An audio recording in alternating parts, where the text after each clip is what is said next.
시청자 여러분 안녕하십니까? 금요일 뉴스는 시작합니다. 한동훈 전 대표를 제명한 국민의힘 지도부는 이해찬 전 국무총리 조문을 시작으로 정상화 시동을 걸었습니다.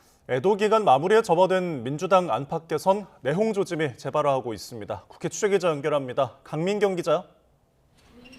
네, 국회에 나와 있습니다. 네, 한동훈 전 대표를 제명한 국민의힘 장동혁 대표. 오늘 오전에는 이해찬 전 총리 조문을 다녀왔다고요? 그렇습니다. 장동혁 지도부는 오전 11시 이해찬 전 총리 빈소가 마련된 서울대병원 장례식장을 찾았습니다. 짧은 조문 시간 상주격인 정청래 대표는 장동혁 대표의 건강을 걱정하며 애도에 감사를 표했습니다. 장 대표는 조금 더 나은 정치로 나아가자고 화답하며 모처럼 훈훈한 장면을 연출했습니다. 장례 일정 나흘째에서야 방문한 거지만 단식으로 망가진 몸을 추스른 직후 한동훈 전 대표 제명이라는 칼을 휘두르며 내부를 정리한 뒤에 외부 일정을 시작했다는 해석이 더 적절해 보입니다. 한동훈 전 대표 제명에 대한 친한계 반발은 거세지만 당권파는 주말 고비만 버텨내면 타깃책이 보인다고 분석하는 분위기입니다. 지도부의 한 관계자는 통화에서 다음 주 교섭단체 대표 연설로 분위기 반전 시동을 건 뒤에 조기 선거 준비로 전환해서 이슈를 돌리려 한다고 설명했습니다. 하지만 이런 구상과는 달리 현재로서는 내홍이 분열로 확산할 기류가 더 뚜렷해 보입니다. 수장을 잃은 친한계가 오늘도 일제히 지도부 사퇴를 외친 가운데 오세훈 서울시장마저 장동혁 지도부를 강하게 비판하는 양상입니다. 서울시장 유력 후보가 공천권을 가진 지도부의 반기를 들었다는 점에서 이번 사태의 심각성을 짐작할 수 있는데요. 일각에선 지도부와 맞서는 비당권파 연대 가능성까지 제기됩니다. 추모 막바지에 다다른 민주당 상황도 짚어보죠. 여당 역시 내부 갈등이 완전히 꺼지진 않은 거죠?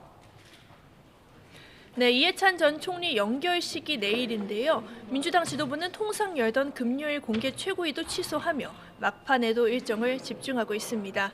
하지만 내홍 불씨는 남아있는데 당장 다음 주 1인 1표제 중앙위원회 투표가 진행되고요. 또 조국혁신당과의 합당을 둘러싼 내부 수기도 본격화할 전망입니다.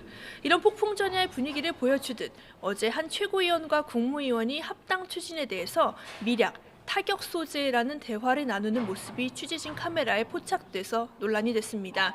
코스피 5천 돌판 날 깜짝 합당 추진을 발표한 정청래 대표가 혁신당과 작당 모의를 하는 것 아니냐는 친명계의 의심을 보여주는 대목입니다. 논란이 확산하자 조국혁신당은 근거 없는 미략설로 합당 논의를 모욕하지 말라고 맞받았습니다. 또 당권파 한 관계자도 통화해서 국무위원이야말로 계파 갈등을 조장한다고 발끈하며 불쾌한 기색을 숨기지 않았습니다. 이렇게 수면 위로 솟는 친명 친청계 간의 알력 다툼은 총선 공천권을 줄 차기 당대표 선거와 무관치 않다는 해석이 지배적입니다. 추모 기간 나란히 상주석을 지켰던 차기 유력 당권주자 정청래 대표와 김민석 국무총리의 거리가 어떻게 변할지 관심이 쏠립니다. 지금까지 국회에서 YTN 강민경입니다.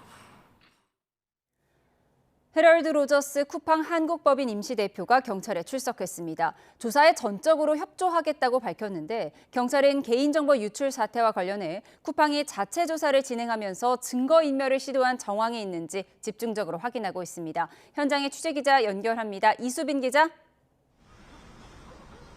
네, 서울경찰청입니다. 네, 로저스 대표가 조금 전에 경찰에 출석했죠.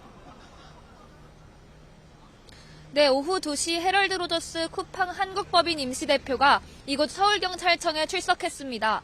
통역사와 함께 모습을 드러낸 로저스 대표는 지금까지 모든 조사에 전적으로 협조했고 이번 경찰 조사에도 협조하겠다는 입장을 밝혔습니다. 그러면서도 쿠팡 개인정보 유출 사태와 관련한 증거인멸 의혹 등을 묻는 취재진 질문에는 답을 하지 않고 조사실로 향했습니다. 로저스 대표 이야기 들어보시죠. Coupang has fully and will continue to fully cooperate with all of the government investigations that are now looking into us. We will also fully cooperate with the police investigation today. 경찰은 지금 2시간 가까이 로저스 대표를 상대로 조사를 이어가고 있는데 심야 조사까지 진행할지는 아직 정해지지 않았다고 밝혔습니다.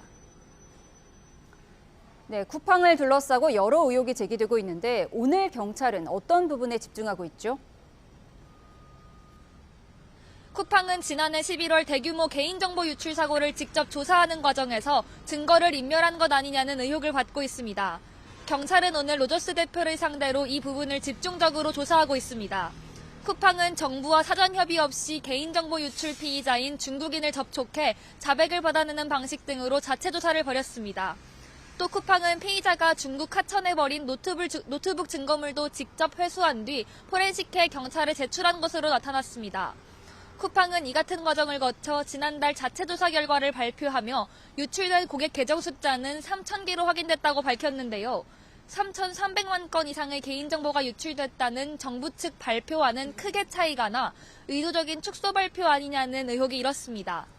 앞선 국회 청문회에서 국정원 지시로 이 같은 자체 조사를 벌였다고 증언하기도 했던 로저스 대표는 현재 국회 위증 혐의로도 고발된 상태입니다.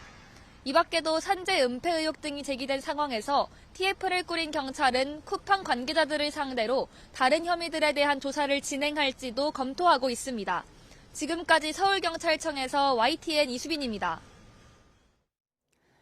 이른바 세계의 중앙은행장으로 불리는 연방준비제도 차기 의장으로 쿠팡 이사 출신의 케빈 워시 전 연준 이사가 유력하게 떠오르고 있습니다. 블룸버그 통신은 트럼프 행정부가 워시 전 이사를 차기 연준 의장으로 지명할 수 있도록 준비하고 있다고 보도했습니다. 로이터 통신도 워시가 29일 밤 늦게까지 백악관에서 트럼프 대통령과 직접 면담했다며 트럼프 대통령에게 깊은 인상을 남겼다고 전했습니다. 사법농단 의혹으로 기소돼 1심에서 무죄를 선고받은 양승태 전 대법원장이 2심에서는 징역 6개월에 집행유예 1년을 선고받았습니다. 이렇게 1심 무죄가 2심에서 유죄로 뒤집혔습니다. 통진당 한정위원 사건 개입 부분이 일부 유죄로 판단된 겁니다. 서울고등법원은 오늘 오후 2시 직권남용 등의 혐의로 재판에 넘겨진 양 전 대법원장에 대해서 일부 유죄로 판단하며 징역 6개월에 집행유예 1년을 선고했습니다. 함께 기소된 박병대 전 대법관에게는 징역 6개월에 집행유예 1년형을 내렸고 고영환 전 대법관에게는 무죄를 선고했습니다. 자세한 소식 들어오는 대로 추가로 전해드리겠습니다. 네, 정교유착 의혹을 수사하는 검경합동수사본부가 오늘 신천지 총회 본부와 평화의 공전 등에 대한 압수수색에 나섰습니다. 합수본 출범 이후 신천지에 대한 강제 수사는 이번이 처음입니다. 취재기자 연결합니다. 임예진 기자, 압수수색 소식 전해주시죠. 네, 합동수사본부는 오늘 경기 과천시에 있는 신천지 총회본부와 가평군 평화의 공전 등의 수사관을 보내 동시다발적으로 압수수색을 진행했습니다. 총회본부와 평화의 공전은 일단 집행이 마무리됐고 다른 곳들도 순차적으로 마칠 거로 보입니다. 지난 6일 정교유착 의혹 검경 합동수사본부가 출범한 뒤 신천지에 대한 강제 수사는 이번이 처음입니다. 특히 신천지 연수원인 평화의 공전은 이만희 총회장이 거주하는 곳으로도 알려졌는데요. 총회장은 오늘 압수수색 영장에 피의자로 적시된 거로 전해졌습니다. 이 밖에도 신천지 관계자들의 주거지가 압수수색 대상에 포함된 것으로 파악됐습니다. 네, 합수본이 오늘 어떤 자료를 확보하려는 걸까요? 네, 국민의힘 집단 당원 가입 의혹과 관련한 압수수색인 만큼 교단이 국민의힘 당원 가입을 지시했다는 정황과 관련된 자료를 확보할 거로 보입니다. 제시된 압수수색 영장에는 정당법 위반과 업무방해 혐의가 적시된 것으로 파악됐습니다. 신천지는 20대 대선과 22대 총선을 앞두고 열린 국민의힘 당내 경선에서 특정 후보를 당선시키기 위해 신도들을 당원으로 가입시켜 정치적 영향력을 행사했다는 의혹을 받고 있습니다. 이로 인해 국민의힘의 정상적인 당원 관리와 경선 등을 방해한 혐의도 받고 있습니다. 앞서 합수본은 문제를 제기했던 전직 간부들을 참고인으로 불러 조사하며 신천지 지도부가 이른바 필라테스 프로젝트를 통해 신도들에게 국민의힘 가입을 독려하고 실제 당원 가입이 이루어진 정황을 확인했습니다. 합수본은 오늘 압수수색을 통해 이 같은 집단 가입 과정에 이만희 총회장의 지시가 있었는지와 신천지 교단 차원의 자금이 투입됐는지 등을 조사할 거로 보입니다. 지금까지 사회부에서 YTN 임혜진입니다. 이재명 대통령이 캄보디아 등에서 발생하는 초국가 범죄에 강력히 대응하겠다는 의지를 거듭 밝혔습니다. 이 대통령은 오늘 SNS에 한국 경찰이 들쑤셔서 캄보디아 내 중국 범죄 조직이 한국인을 받지 않는다는 내용의 언론 기사를 공유했습니다. 그러면서 한국인을 건들면 패가 망신한다는 자신의 앞선 발언이 빈말 같으냐는 취지로 경고하며 대한민국은 한다면 끝까지 한다고 강조했습니다. 이 대통령은 지난 26일에는 초고가 범죄 특별대응 TF 사무실을 방문해 직원들을 격려하고 한국인을 건드리면 패가 망신한다는 사실을 동남아 현지 언론 등에 적극 알리라고 지시했습니다. 새벽 시간 만취 상태에서 경기 수원 도심을 최대 시속 100km가 넘는 속도로 질주한 남성이 경찰에 붙잡혔습니다. 정차 명령에도 불응하고 20km를 도주하다 붙잡혔는데 추격 전 과정에서 경찰이 5명이나 다쳤습니다. 양동훈 기자입니다.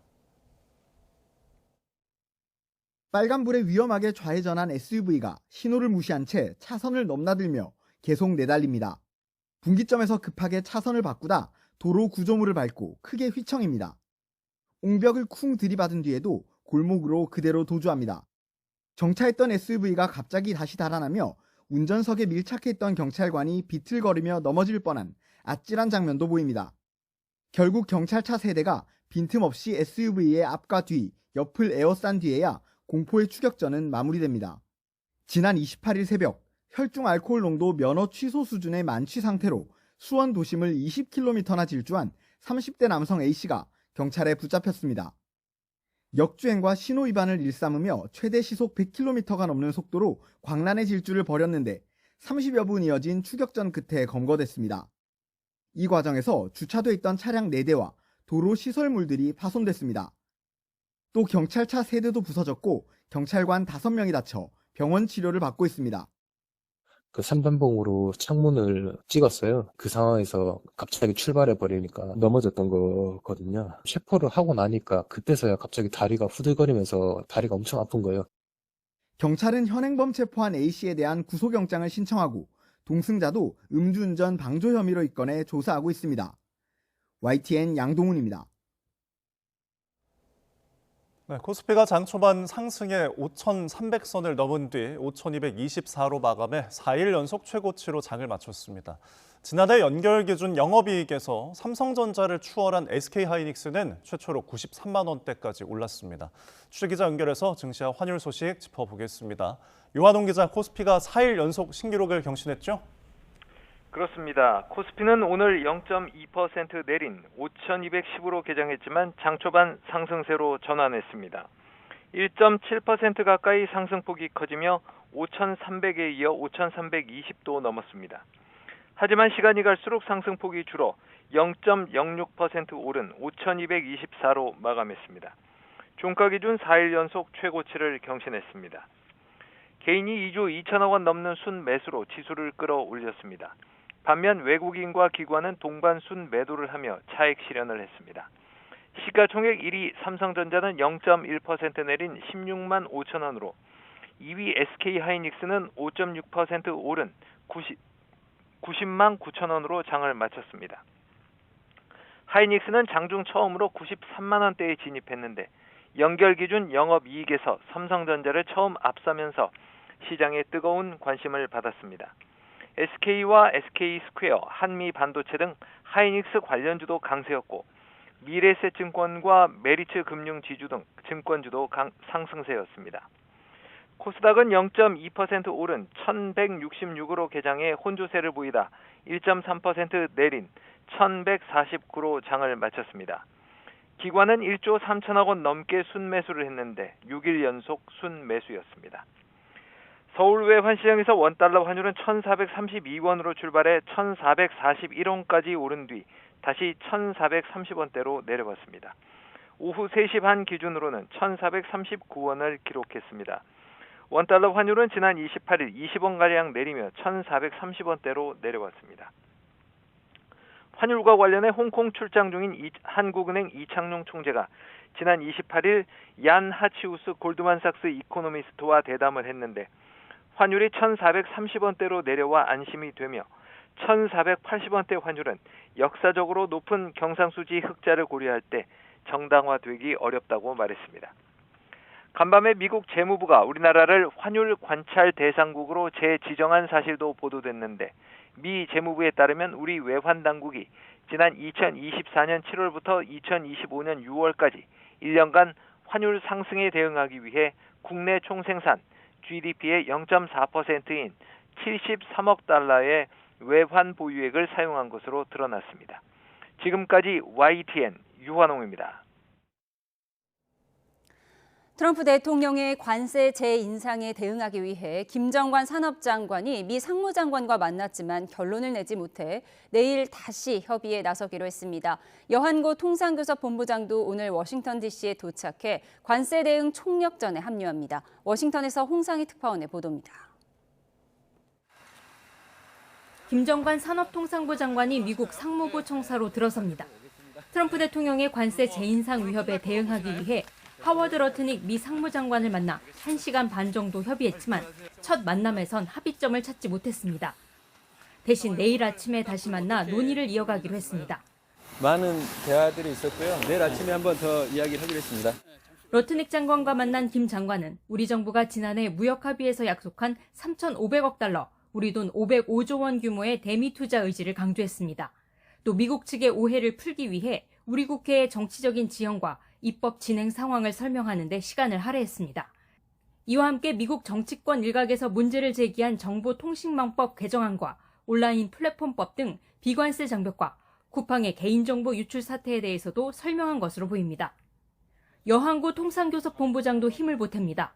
여 본부장은 현지 시간으로 29일 밤 워싱턴 DC에 도착해 내일 제이미슨 그리어 미 무역대표부 대표와 만나 미국 정부와 의회 상황 파악에 나설 것으로 보입니다. 트럼프 대통령은 한국에 대한 관세 재인상 발언을 의식한 듯 지금까지 교역국에 부과한 관세가 관대했다며 지금보다 더 높아질 수 있다고 경고했습니다. The tariffs could be much steeper. We've been actually very nice about it.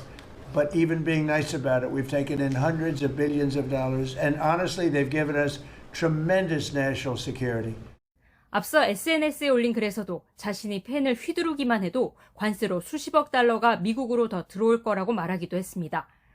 조만간 이뤄질 연방대법원의 관세 소송 최종 판결에 대해서는 중국 중심적인 사람들이 소송을 제기했다며 수천억 달러의 관세 수입과 국가안보를 가져다준 관세를 돌려주고 싶지 않다고 강조했습니다.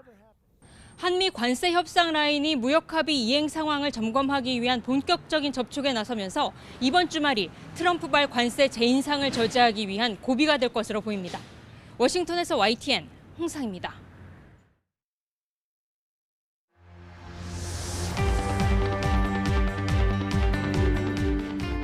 국민의힘이 한동훈 전 대표를 최종 제명하면서 당내 갈등이 최고조에 달하고 있습니다. 장동혁 지도부는 주말 고비만 버티면 타겟책이 보인다고 분석하고 있지만 친한계뿐 아니라 온건파로 분류되는 오세훈 서울시장까지 처참한 결정이라며 장동혁 대표의 사퇴를 촉구했는데요. 일각에서는 지도부와 맞서는 비당권파 연대 가능성도 제기됩니다. 지방선거를 4달 앞두고 쪼개진 야당의 상황으로 정치훈 시작합니다.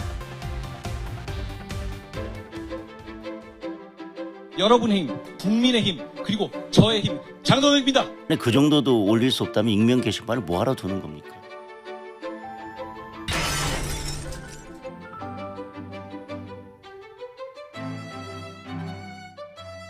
한동훈 전 대표에 대한 당원 징계안이 의결되었습니다.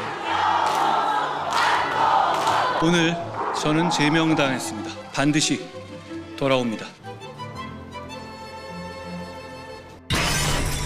한동훈 전 대표에 대한 제명 결정은 심각한 해당 행위로 장동혁 지도부는 이번 사태에 책임을 지고 즉각 물러나야 합니다. 원내대표도 장 대표와 함께 사퇴해야 된다고. 지방선거를 지금 이 체제로 치를 수 있냐 없냐를 당원들한테 한번 여쭤보는 게 순리인 것 같아요. 당대표의 재신임 투표라든지.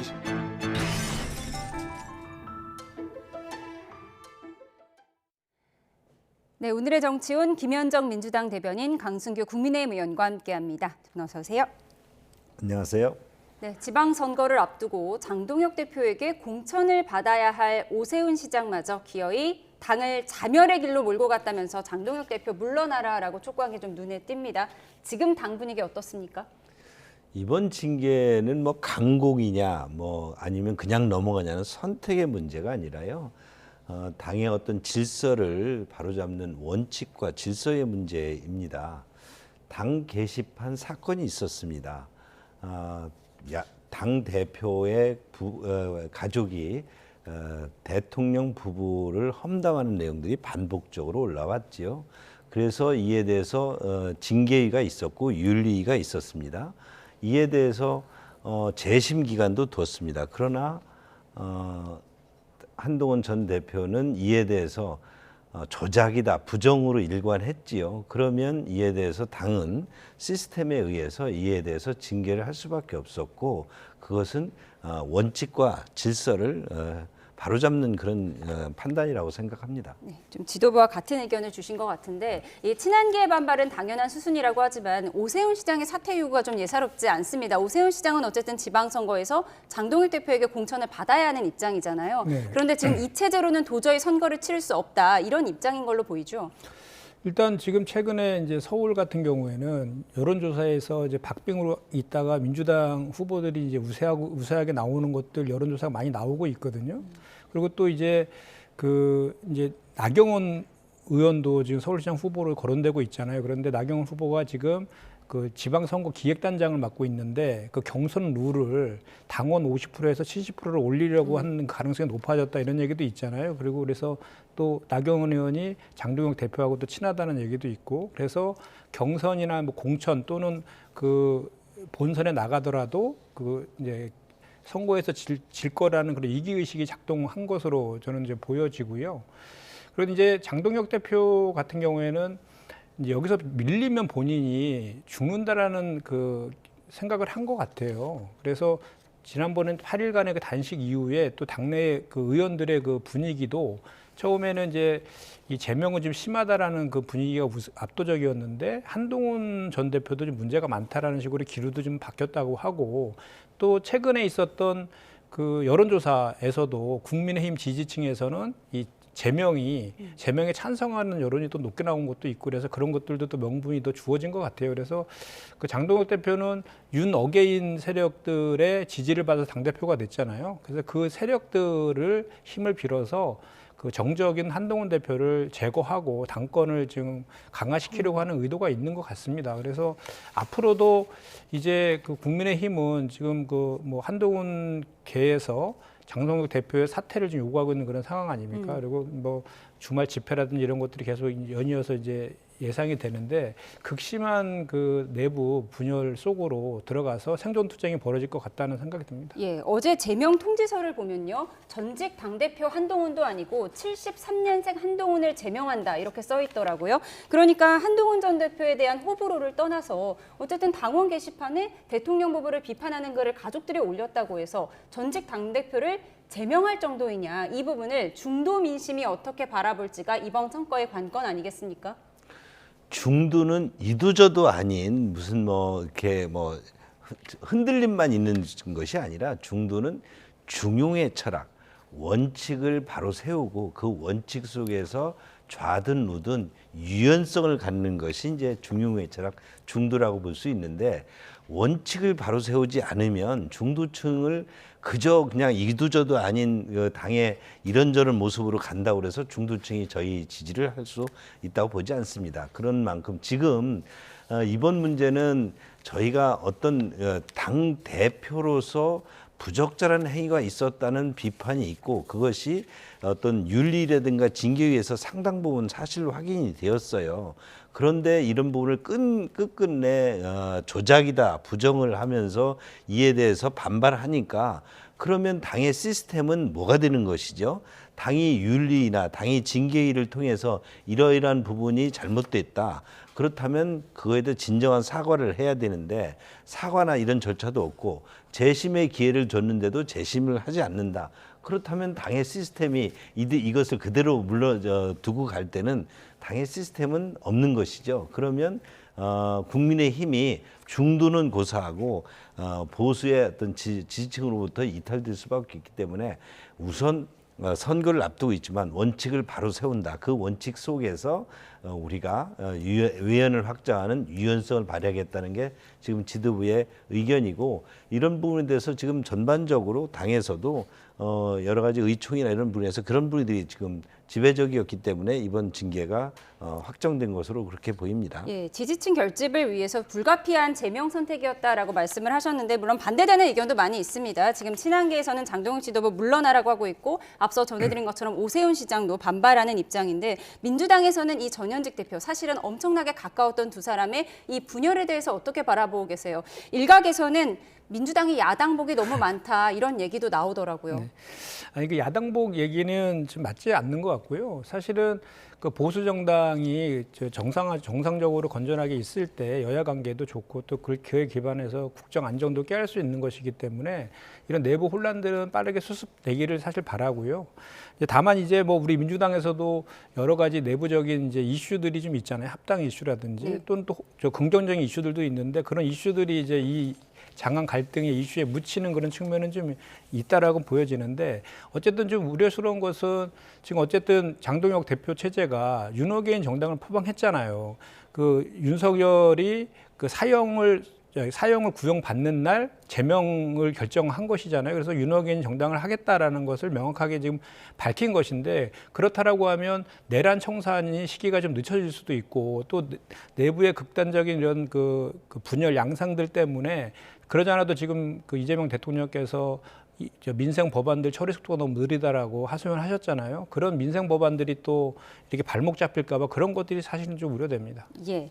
한동훈 전 대표 제명 결정 4시간 후에 기자회견을 열었습니다. 단 6문장의 입장문의 요지는 반드시 돌아온다는 거였는데요. 그렇다면 한동훈 전 대표에게 놓인 선택지는 어떤 게 있을까요?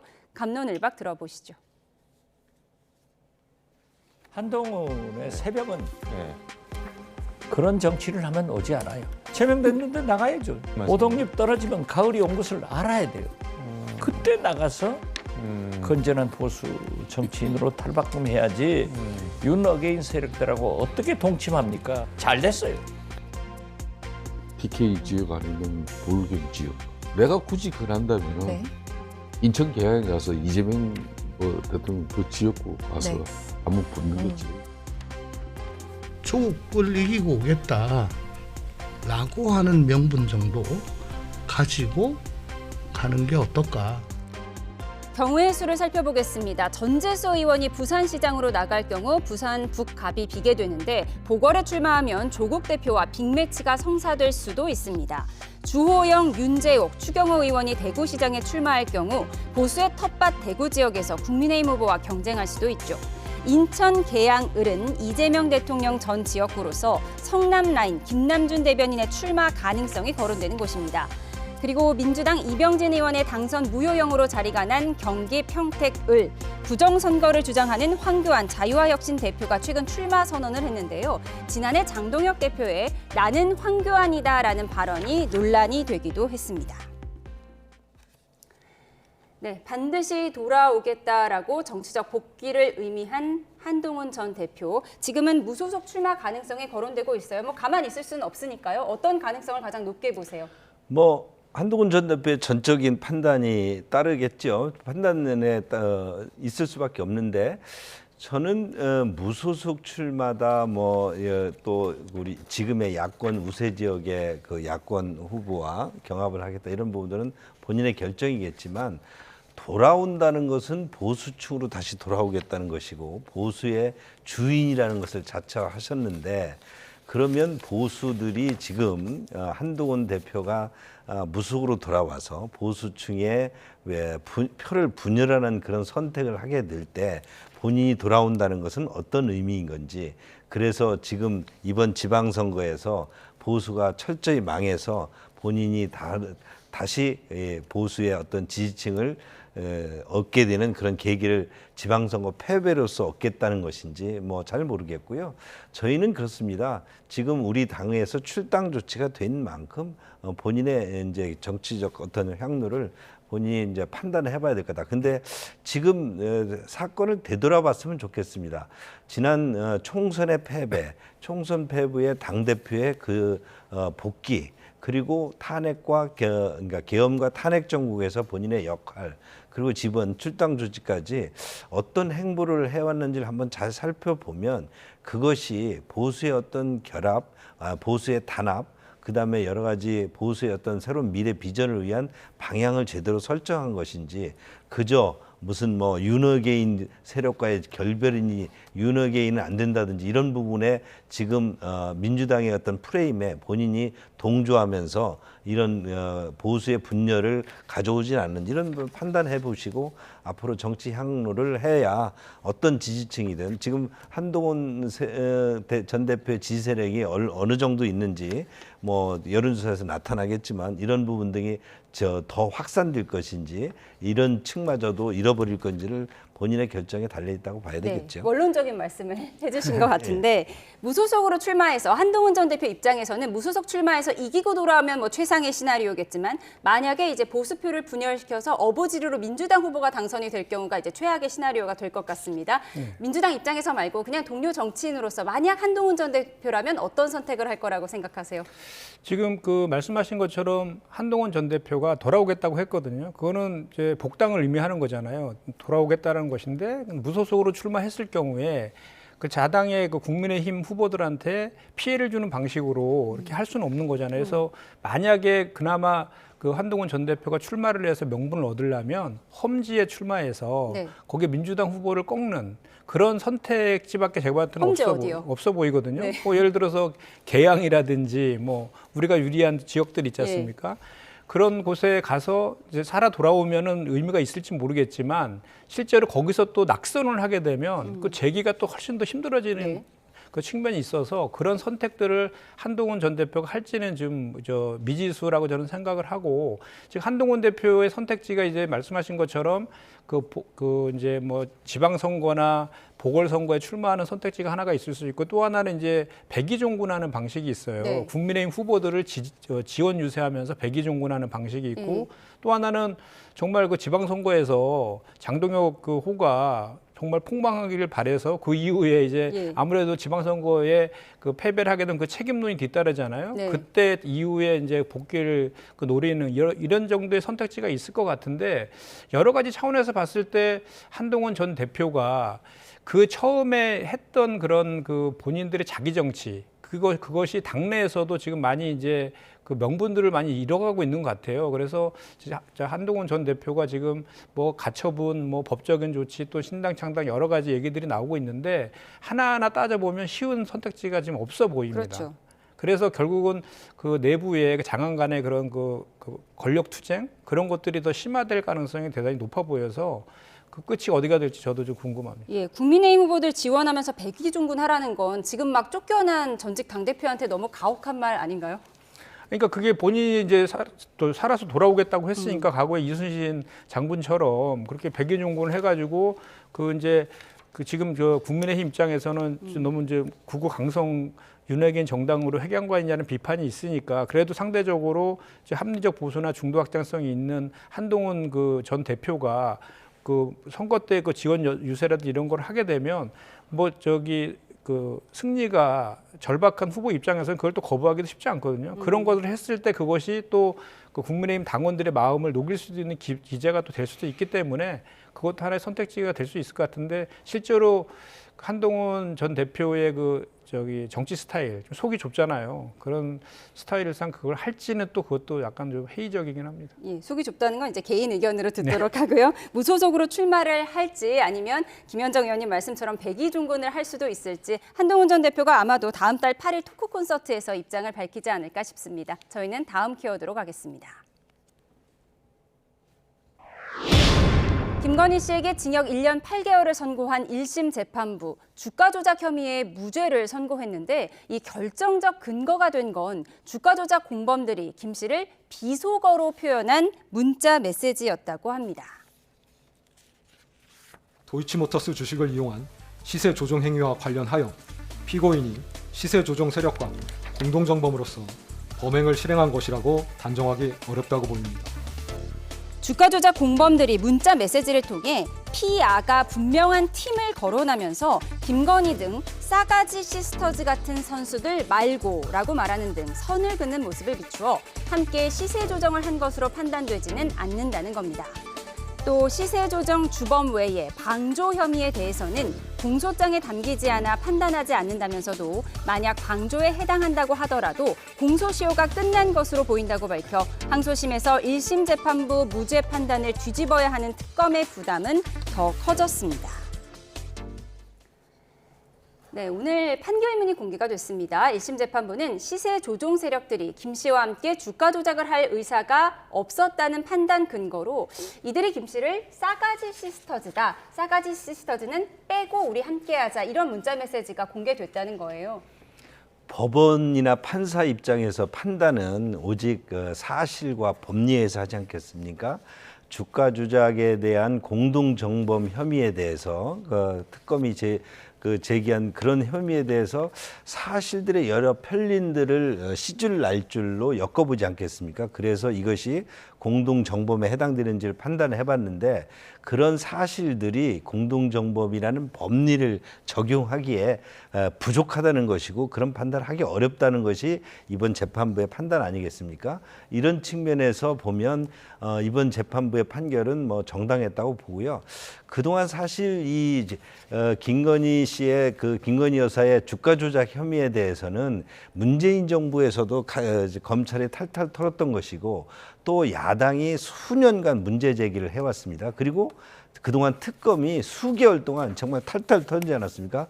그렇게 해서 찾아낸 사실들이 저는 뭐 싸가지 시스터즈 같은 공동정보로 판단하기 어려운 편린들이 더 많아 보인다라는 것이기 때문에 저는 이번 재판부가 이에 대해서 법리에 의해서 사실에 입각해서 판단했다 이렇게 보여집니다. 네, 이렇게 판결문이 공개가 된 건데 민주당에서는 1심 재판부 판단에 대해서 충격과 분노를 금할 수 없다라고 했었거든요. 그리고 또 재판부가 김건희 씨, 명태균 씨 여론조사 수수 혐의에 대해서도 명태균 씨가 다소 망상적인 사람으로 보인다면서 이제 무죄 판단의 근거로 삼았거든요. 이 무죄 판단 근거에 대해서 어떻게 보고 계세요? 정말 그 판결은 뭐 존중해야 되겠지만 이 판결을 보면서 저는 그 지기현 판사가 구속 취소로 윤석열을 풀어줬을 때 그 시즌 2를 보는 것 같았어요. 그러니까 뭐 풀어줄 결심을 한 선고 아니었나 이런 생각이 듭니다. 그 김건희 씨 하면은 부의제로를 불리면서 정말 그 권세를 윤석열 전 대통령보다도 누렸다라는 그런 비판의 중심에 있는 사람 아닙니까? 그리고 또 주가 조작 같은 경우도 윤석열 정치검찰에서 봐주기 수사, 황제 수사에서 그 수사할 시기들을 놓쳐서 공소시효가 도구하게 한 원인도 만들었던 것이고 그런 것들에 대해서 봤을 때는 국민의 법 상식에는 전혀 맞지 않은 그런 판결이었다라는 지적을 하지 않을 수가 없습니다. 그리고 여론조사 무상으로 대여하고 공천을 대가로 받았다. 그거 관련해서도 얼마나 많은 녹취들이 구체적인 증거들이 있습니까? 실제로 김건희와 명태균이 통화한 녹취록도 나와 있고 윤석열 전 대통령과 명태균이 통화해서 윤상현 공관위원장한테 얘기했다. 그게 녹취록도 나오고 그 다음날 단수 공천된 것도 명확하게 확인이 되었잖아요. 그럼에도 불구하고 그런 것들에 대해서 무죄 선고를 했다는 것은 법리적으로나 뭐 법 상식적으로나 또는 국민의 법 상식에서 도저히 이해할 수 없는 그런 판결이다. 그래서 이번 판결을 보면서 제2의 종합특검 그리고 사법개혁 왜 필요한지에 대해서 국민들이 또 한 번 느끼지 않았을까 이렇게 생각하고 그 특검에서는 바로 항소를 해서 지금 잘못 법리 판단한 것에 대해서 바로 잡아야 된다고 생각을 좀 합니다. 네. 예, 김건희 씨 도이치 주가 조작에 대한 무죄 판결의 근거가 된 문자 메시지 짧게 살펴봤습니다. 저희는 다음 키워드로 가겠습니다. 정부가 어제 부동산 대책을 발표했죠. 자투리 땅까지 탈탈 털어서 이른바 영끌 공급을 하겠다고 한 건데요. 이번 대책으로 과연 집값이 잡힐 수 있을까요? 구원투수다, 유통기한 지난 냉동식품이다. 여야 공방 들어보시죠. 부동산 공급 구원투수와 같습니다. 그러나 국민의힘은 대책이 발표되기가 무섭게 이견을 표명하며 정책 전반에 제동을 거는 정치적 목리를 부리고 있습니다. 문재인 정부의 8.4 대책과 비교해보면 발표된 입지부터 현 지자체 반대까지 똑같습니다. 마치 부동산계의 유통기한 지난 냉동 상품 같습니다. 집 가진 사람, 죄인 취급해서 세금 폭탄 퍼붓고 오히려 다락같이 집값을 올린 문재인 정부 대자비입니다. 이런 가운데 한국갤럽 조사에서는 이재명 정부의 부동산 정책에 대해서 26%가 잘하고 있다, 40%가 잘못하고 있다고 답했고 집값이 오를 거라는 전망이 48%, 내릴 거라고 전망한 응답이 19%로 나타났습니다. 네. 정부 입장에서는 우체국과 골프장, 철도 부지까지 탈탈 털어서 사실상 영끌 수준의 공급을 하겠다는 건데 지금 여론조사 결과를 보면 국민들이 그다지 기대하고 있지 않은 것 같습니다. 대통령 지지율에 비해서 이 부동산 정책을 잘하고 있다는 응답은 상당히 적은 것 같아요.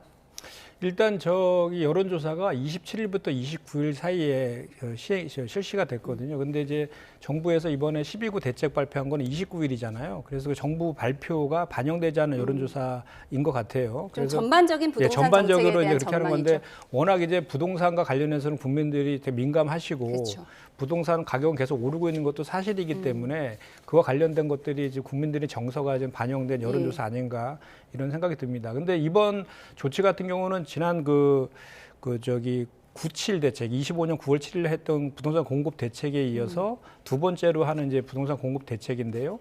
이제 97 대책의 핵심은 올해 11만 호를 착공한다는 것이거든요. 그 착공에 이어가지고 추가 물량을 구체적으로 도심에다가 6만 호를 공급하겠다라는 것이어서 지금 그 실수요자 중심으로 그 도심에 대한 수요가 많지 않습니까? 그런 실수요를 반영한 그 공급 대책이라고 보여지고요. 단 한 가구라도 더 공급하겠다는 열정을 가지고 해서 영끌 우체국 부지까지 그렇게 좀 표현을 한 것 같은데요. 하여튼 이번에 했던 정부의 공급 대책은 공공 중심으로 도심에 그리고 청년과 신혼부부 중심으로 공급하겠다. 이게 키워드 같고요. 그리고 구체적으로 언제 어디에다가 어떻게까지 착공 시기부터까지도 구체적으로 했던 그런 실질적인 공급 대책이라고 저는 생각을 하고요. 그리고 또 앞으로도 이런 국공유지라든지 노후 청사라든지 이런 것들을 복합 개발하는 방식 그런 것들이 더 찾아서 추가적으로 공급하겠다고 하고 있으니까 어느 정도 그 시장을 좀 안정시키는 그런 효과는 있지 않을까 이렇게 생각을 합니다. 예, 민주당에서는 구원투수와 같은 공급 대책이라고 했고 국민의힘에서는 문재인 정부 때와 똑같은 대책이다. 유통기한 지난 냉동 상품 같다라고 평가절하했습니다. 어떻게 바라보세요? 이재명 대통령의 여러 가지 얘기 중에서 제가 가장 저에게도 귀에 꽂히는 얘기가 있었는데 시장을 이기는 정부도 없지만 정부를 이기는 시장도 없다 이런 표현을 했습니다. 저는 후반부에 정부를 이기는 시장도 없다. 그러면 반시장적인 정책을 앞으로도 계속 쓰겠구나 이렇게 생각했습니다. 지금 우리 경제에 두 가지 큰 현상이 나타나고 있는데 주가는 오르고 있지만 실물 경제는 턱없이 지금 내려가고 있습니다. 이런 부분 등이 과연 주가가 저 오르는 부분이 지속성이 있을 것이냐, 기업들의 반시장 정책이 계속된다면 저 주가를 계속 우리 실물 경제가 받칠 수 있을 거냐 이런 한 의문이 있고요.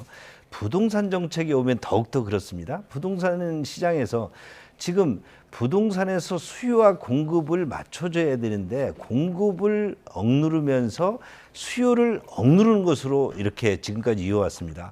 그러다 견디다 못하니까 영끌이라는 표현까지 하면서 지금 서울과 경기 지역의 어떤 남은 택지들을 다 끌어다 놨습니다. 근데 이것은 지금 그동안 문재인 정부에서 실패했던 거의 공릉동이라든지 용산이라든지 다양한 지방 여건과 맞지 않고 기존의 부동산 정책에서 여러 가지 한계가 있었기 때문에 이것을 공급하지 않았는데 이것을 하겠다고 했다가 결국 문재인 정부도 실패한 것을 또다시 재탕한다.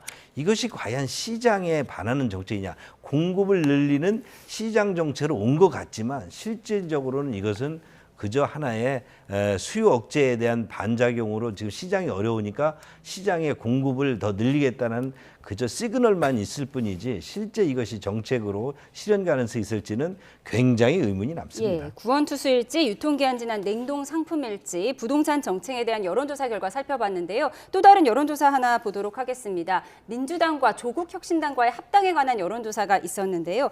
좋게 본다는 응답이 28%, 좋지 않게 본다는 응답이 40%로 나타났고요. 민주당 지지층으로만 좁혀본다면 좋게 본다가 48%, 좋지 않게 본다가 30%로 나타났습니다. 이 두 당이 언젠가는 합당할 것이다. 많은 국민들이 예상은 하지만 생각보다 좋게 본다는 응답이 많지가 않더라고요. 저건 아마도 이제 저희 더불어민주당하고 조국혁신당은 그동안 추구했던 그 방향성이나 철학 같은 게 공통되는 것들이 상당히 많이 있었고 지난번 이재명 정부를 탄생시킨 데도 같이 연대도 했고 그런 정당이기 때문에 언젠가는 이제 합쳐야 된다라는 생각들은 공히 갖고 있는데 이제 최근에 이제 그 양당의 합당과 관련해서 우리 당대표께서 깜짝 그 제안을 했잖아요. 그래 내부의 그 절차들, 수기 절차나 이런 거 공론화 절차를 밟지 않고 먼저 제안을 하고 그 다음에 이제 그 절차를 밟겠다라고 한 것, 그것들에 대한 좀 부정적인 그런 정서들이 좀 반영이 된 거 아닌가 그렇게 생각합니다. 그래서 이제 원래 이번 주부터 그런 수기 과정을 거치기로 이제 했었는데 이해찬 전 총리 그 돌아가시는 것 때문에 다음 주부터 이제 그런 절차들이 밟아질 것인데 그런 절차들 속에서 당과 당원들 그리고 의원들의 그 생각들, 다양한 의견들을 어떻게 잘 수렴해 나가느냐 하는 과정 관리가 대단히 중요한 그런 시점이다라고 생각합니다. 말씀하신 것처럼 이해찬 전 총리 애도 기간 동안 이렇게 좀 억눌러 놓긴 했지만 이 애도 기간이 막바지에 다다르면서 민주당도 폭풍 전야입니다. 키워드 보여주시죠. 조국 혁신당과의 이 합당 논란 속에서 한 문자 메시지가 포착이 됐는데요. 이 미략설까지 제기됐습니다. 미략, 나누어 먹기, 당명 변경 불가. 한 민주당 최고위원과 국무위원의 대화인데 정청래 대표가 작당 모의를 하는 것 아니냐는 친명계의 의심을 보여줍니다. 그동안 나란히 상주석을 지킨 차기 유력 당권주자 정청래와 김민석. 최근 정청래 대표와 가까운 김어준 씨가 친명인 김민석 총리를 서울시장 선거에 나가게 해서 당대표 출마를 막으려는 것 아니냐는 논란이 있었습니다. 서울시장에 나갈 의사가 없어서 여론조사 같은 데 포함시키지 않았으면 좋겠다는. 그거는 제가 알아서 할게요. 이쪽이 결정할 일이에요. 민주당의 당대표라는 건 자랑스러운 일이죠. 로망이 있죠. 김민석 당대표 출마를 막으려고 그런 얘기도 있더라고요, 세상에. 아니, 여론조사에 김 총리 이름을 넣으면은 그 당대표 출마가 막아집니까? 이런 가운데 황운하 의원이 합당 시 조국 대표가 공동대표가 돼야 한다고 주장했다가 당으로부터 강한 경고를 받았습니다. 조국 신당의 독자적인 가치 비전 뭐 이런 것 등이 담기려면 조국 대표가 공동대표로 참여를 해야만이 그것이 유지될 수 있다고 봅니다.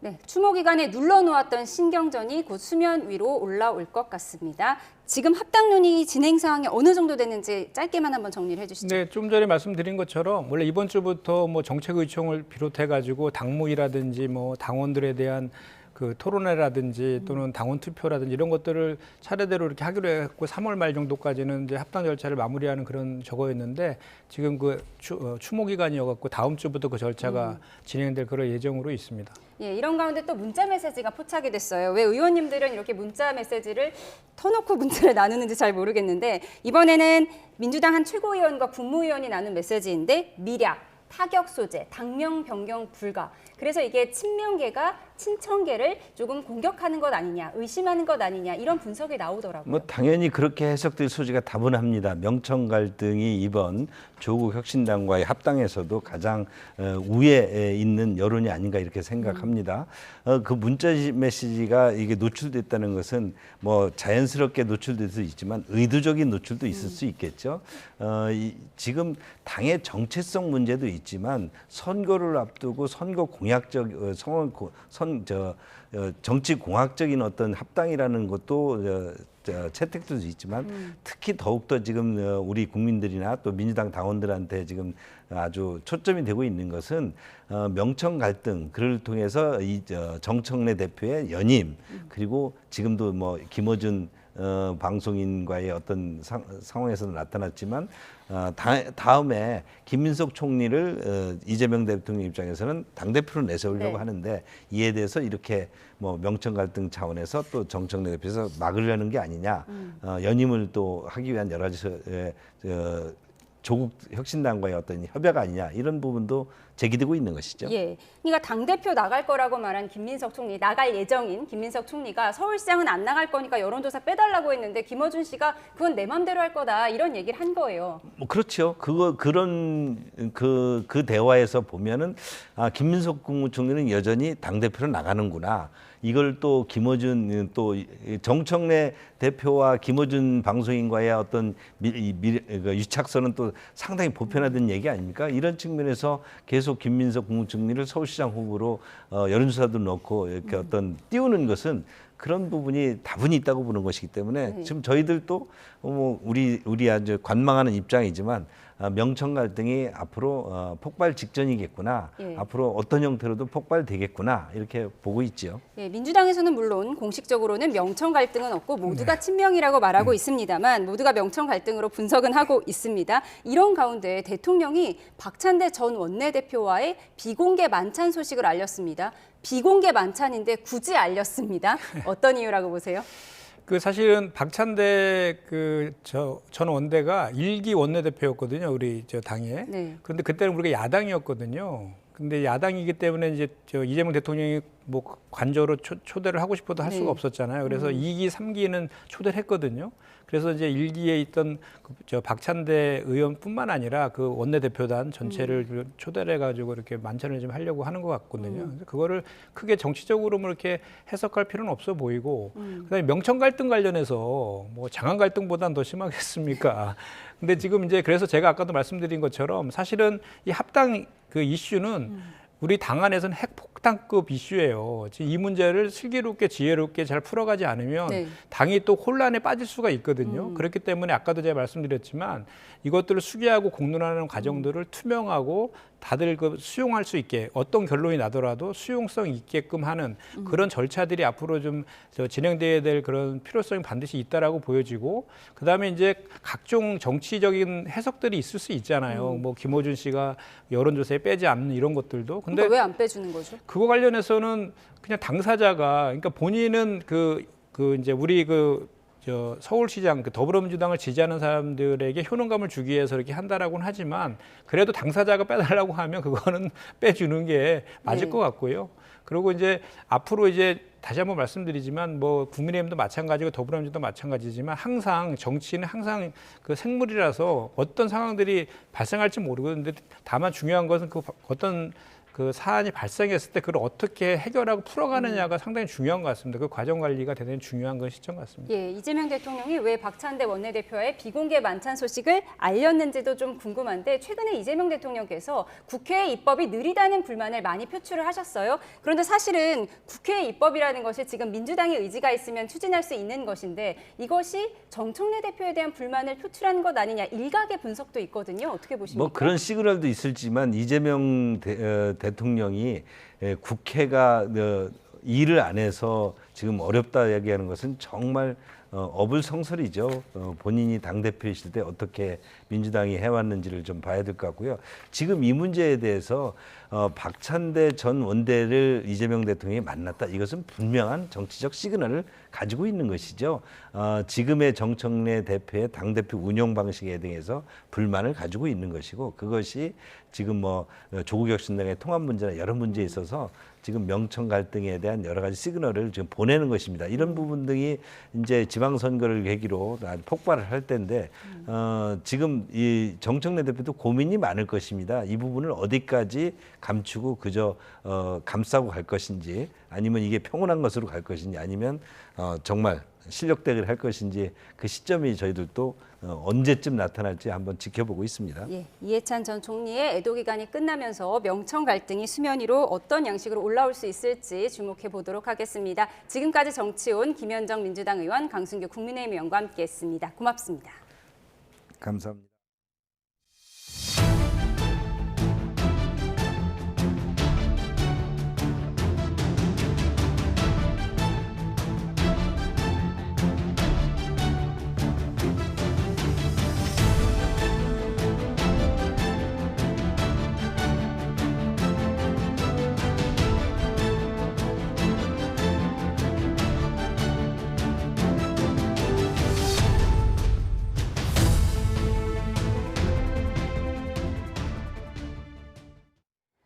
충북 음성군에 있는 공장에서 화재가 발생했습니다. 현재 소방당국은 대응 2단계를 발령하고 불을 끄고 있는데요. 가연성 물질로 인해 진화에 어려움을 겪고 있습니다. 취재기자 연결해 들어보겠습니다. 이성우 기자, 지금 현재 상황 어떻습니까? 네, 신고가 접수된 시각은 오후 2시 56분입니다. 충북 음성군 맹동면에 있는 한 공장에서 화재가 발생한 건데요. 이 공장은 물티슈와 기저귀 등을 만드는 곳입니다. 이 때문에 종이와 펄프 등 가연성 물질이 많아 불길이 매우 빠르게 확산하고 있는 것으로 전해졌습니다. 신고를 받은 소방당국은 오후 3시 5분쯤 현장에 도착한 뒤 상황이 위급하다고 판단해 대응 단계를 빠르게 올렸습니다. 3시 20분에 1단계를 그리고 불과 5분 만인 3시 25분에 대응 2단계를 발령했습니다. 현재 불을 진화하기 위해 펌프차 등 장비 50여 대가 투입됐고 소방 헬기와 산림청 헬기 등 총 4대의 헬기가 공중 진화를 돕고 있습니다. 또 인력 105명을 투입해 공장 불을 끄기 위해 안간힘을 쓰고 있습니다. 해당 공장은 유해 화학물질이나 위험물을 취급하지 않는 곳으로 확인돼 폭발이나 독성물질 유출 우려는 낮은 상황인 것으로 알려졌습니다. 하지만 공장 근로자 2명의 소재가 확인되지 않고 있어 관계 당국이 찾고 있습니다.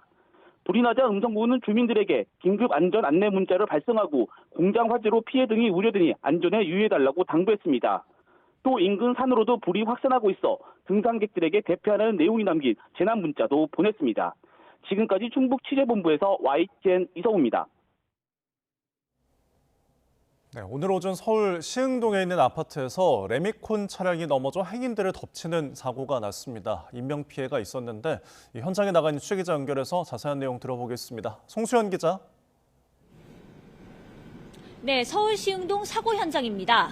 네, 지금 뒤쪽으로 그 레미콘 차량이 쓰러져 있는 건가요? 네, 제 뒤로 레미콘 차량 한 대가 쓰러져 있습니다. 가드레일은 휘어졌고 차량에서 흘러나온 잿빛 시멘트는 바닥에 굳어있는 모습입니다. 차량에 부딪혀 쓰러졌던 전신주는 1시간 전쯤 수습됐는데요. 지금은 견인 차량이 도착해 레미콘 차량을 옮길 준비를 하고 있습니다. 일대는 사고 수습으로 한창인 가운데 경찰은 주변 통제를 출입하고 있습니다.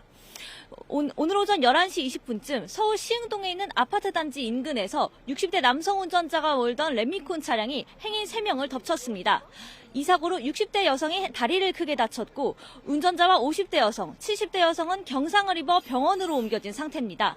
전신주가 쓰러진 여파로 아파트 한 동을 포함한 일대 전기가 1시간 20분 동안 끊기기도 했습니다. 경찰은 레미콘 차량이 곡선길을 주행하다가 오른편으로 넘어지면서 인도를 걷던 행인들을 덮친 것으로 보고 있는데요. 과속이나 음주운전은 아닌 것으로 보고 정확한 사고 경위를 조사하고 있습니다. 지금까지 서울 시흥동 사고 현장에서 YTN 송수연입니다.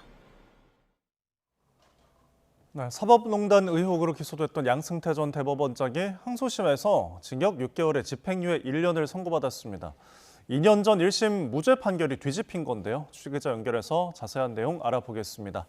유서연 기자, 양승태 전 대법원장의 1심 무죄 판결이 뒤집어졌죠? 네, 1심에서 무죄를 선고받았던 양 전 대법원장이 2심에서는 징역 6개월에 집행유예 1년을 선고받았습니다. 양 전 대법원장의 직권남용 등 일부 혐의에 대해 유죄로 판단한 겁니다. 또 주요 혐의 공범으로 함께 기소된 박병대 전 대법관에게도 징역 6개월에 집행유예 1년을 선고했는데 고영한 전 대법관의 1심 무죄 선고는 유지됐습니다. 이번 항소심 판단은 기소 7년, 1심 선고 2년 만에 나왔습니다. 앞서 검찰은 지난 2019년 양 전 대법관에게 47가지 혐의를 적용해 기소했습니다. 가장 핵심은 이른바 재판거래 의혹인데 2011년 9월부터 6년의 임기 동안 사법부의 수건사업이었던 상고법원 도입을 목적으로 박근혜 정부의 도움을 받고자 각종 재판 등에 부당하게 개입한 혐의입니다. 네, 항소심 재판부가 주요 쟁점에 대해서 어떻게 판단한 건가요? 네, 앞서 1심 선고 재판이 4시간 반 가까이 진행됐었는데 오늘 항소심 선고는 1시간이 조금 넘게 걸렸습니다. 재판부는 양 전 대법원장 산하 사법부가 일부 재판에 개입해 직무 권한을 남용했고 양 전 대법원장과 박 전 대법관이 이에 공모했다고 인정했습니다. 구체적으로 보면 양 전 대법원장이 통합진보당 국회의원 지위 확인 소송, 한정위헌 취지의 위헌법률 심판 제청 등 2개 재판에 부당하게 개입했다고 봤습니다. 이에 더해 박 전 대법관의 경우 해당 위헌법률 심판 제청과 관련해 양 전 대법원장에게 보고할 대외비 대책 문건 작성을 지시한 혐의도 인정됐습니다. 나머지 혐의는 1심과 마찬가지로 하급자가 직권을 남용하지 않았거나 남용했다 해도 양 전 대법원장이 이들과 공모했다는 증거가 부족하다는 이유 등으로 무죄 판단했습니다.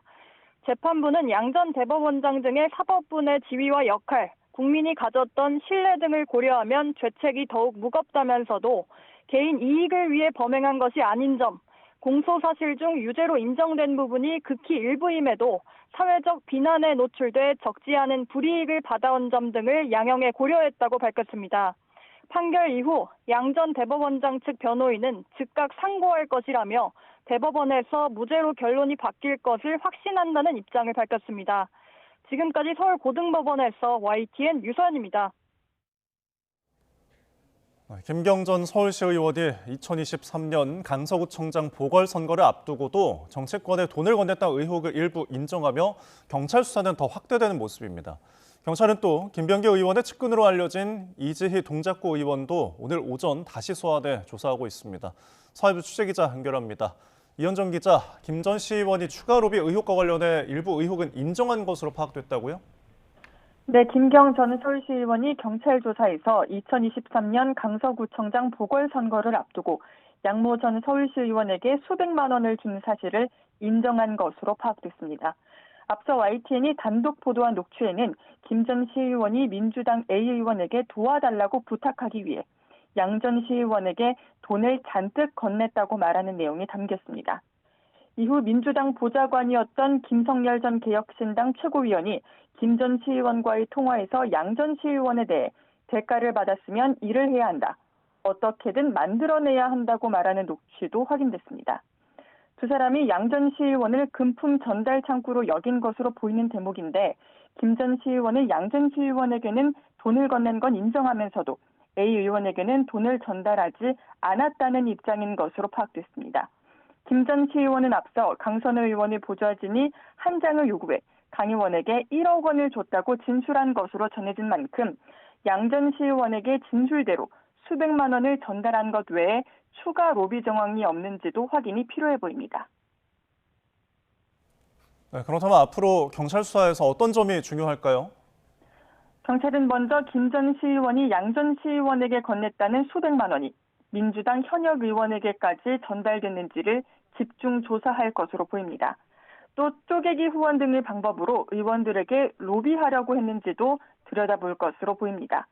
김 전 시의원은 오늘 새벽 경찰 조사를 마친 뒤 다시 한번 고개를 숙였는데 강선 의원 외에 다른 국회의원에게도 공천 헌금을 줬는지 등 취재진 질문에는 침묵했습니다. 잠시 들어보겠습니다. 거듭 죄송하다는 말씀 드리겠습니다. 오늘 또 성실히 수사에 임했습니다. 죄송합니다. 어떤 점 주로 소명하셨나요? 경찰은 최근 김 전 시의원이 2023년 강서구청장 보궐선거를 앞두고도 정치권에 공천 헌금을 주려 한 정황이 담긴 이른바 황금 PC를 확보하며 수사 전환점을 맞았습니다. 현재 경찰은 PC를 포렌식 분석하고 당시 상황을 재구성하는 데 주력하고 있는데 120여 개 녹취에는 당시 민주당 의원이 최소 7명이 언급돼 추가 소환 조사 등 수사 확대는 불가피하다는 전망입니다. 네, 이런 가운데 경찰이 김병기 의원 의혹과 관련해서 이지희 동작구 의원을 재소환했죠? 네, 김병기 의원의 측근으로 알려진 이지희 동작구 의원은 오늘 경찰에 출석해 피의자 신분으로 7시간째 조사를 받고 있습니다. 이번 조사는 이 구 의원이 지난 2022년 김병기 의원 차남의 숭실대학교 특혜 편입을 도왔다는 의혹과 관련된 것으로 확인됐습니다.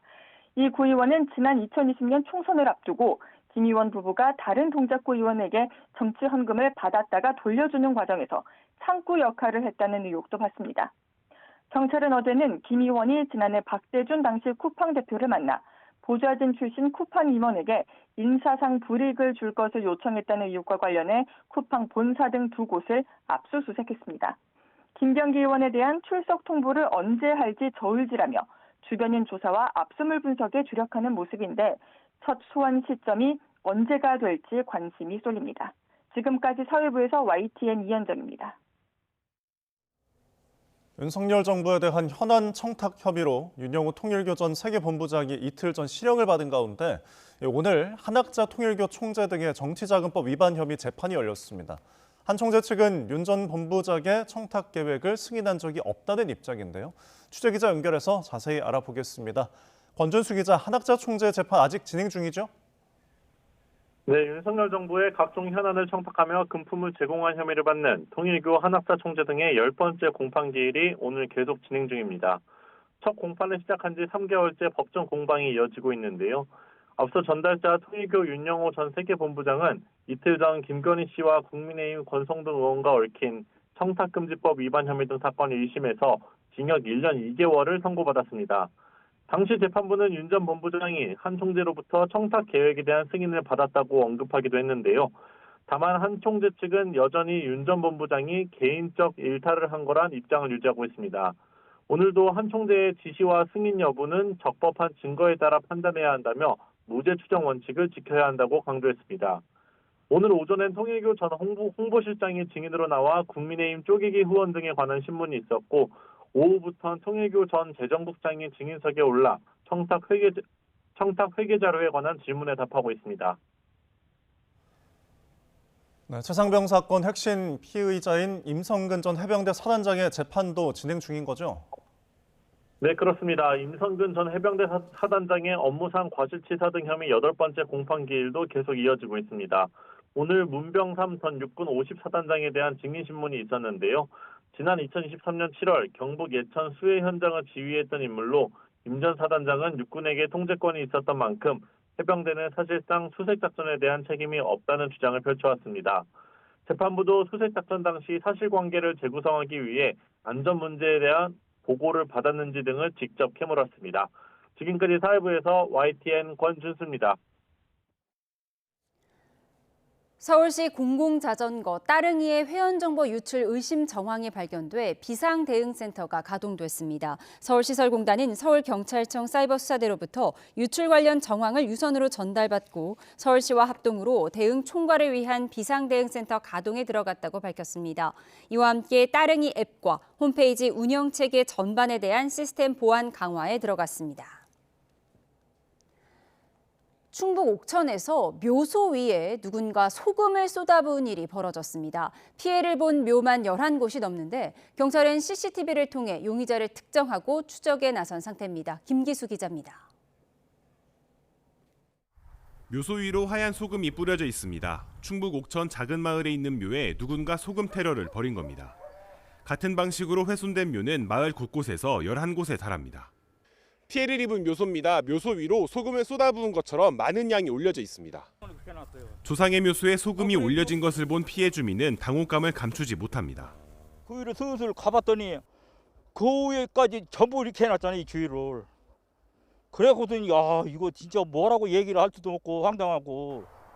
소금이 뿌려진 위치는 공통적으로 시신의 머리에 해당하는 봉분 윗부분. 주민들은 누군가 자신의 애군을 막겠다는 그릇된 미신을 믿고 이 같은 일을 벌인 것으로 의심합니다. 우리 집안이 뭐가 안 좋으니까 그렇게 하면 좋다는 게로 그렇게 한 거지. 그런 게 다 욕을 하는 거요. 자기 혼자 살겠다고 여러 사람 매일다 저렇게 피해를 주느냐. 전문가들은 타인의 묘소에 소금을 뿌리는 행위만으로도 재물손괴로 처벌될 수 있다고 설명합니다. 묘지에다가 소금을 뿌려놓는 행위 자체가 하나의 재물손괴에 해당할 수가 있습니다. 그 효용을 해야 하는 걸로 볼 수가 있기 때문에 형사처벌 대상이 되고요. 하루아침에 조상들의 묘소에 소금 테러를 당한 마을 주민들은 황당함을 감추지 못하고 있습니다. YTN 김기수입니다. 요즘 금값이 말 그대로 금값입니다. 최근엔 금 한 돈이 100만 원을 넘기도 했습니다. 금값이 이렇게 치솟으면서 금과 관련된 소식 역시 더 주목을 받고 있는데요. 먼저 순금 160kg으로 만든 전남 한평군의 황금박지상, 요즘 유명세를 타고 있죠. 이 만들 때 재료비만 28억 원이었던 황금박지상의 지금의 가치는 무려 386억 원. 혈세 낭비란 오명을 벗고 성공적 금테크 사례로 재평가되고 있습니다. 그런가 하면 서울 종로의 한 금은방에선 금 10억 원어치가 사라지는 일이 있었습니다. 이 직원이 골드바를 만든다며 금 4kg을 들고 나간 뒤 그대로 연락이 끊긴 건데요. 이 직원은 금은방 사장과 가족관계인 것으로 알려졌는데 경찰이 수사에 나섰습니다. 미담도 있었습니다. 한 달 전 경기도 의정부 사패산 터널 근처에서 100돈짜리 금팔찌를 발견한 시민이 경찰에 신고를 한 건데요. 요즘 치솟는 금값에 마음이 흔들릴 법도 한데 정직한 선택을 한 겁니다.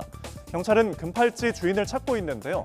유실물 신고 접수 뒤 6달 안에 주인이 나타나지 않으면 발견한 사람에게 소유권이 넘어가게 됩니다.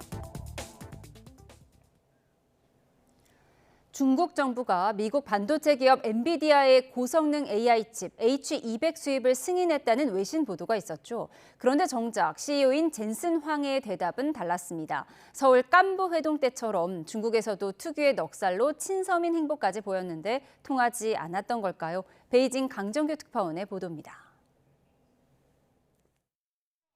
전용기를 타고 타이완에 도착한 엔비디아 CEO 젠슨 황.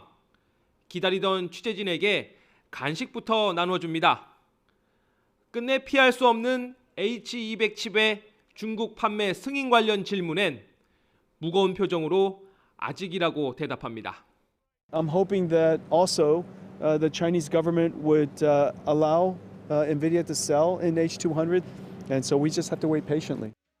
황 CEO는 앞서 중국 상하이와 베이징, 선전을 찾아 엔비디아 지사 새해 행사에 참석했습니다.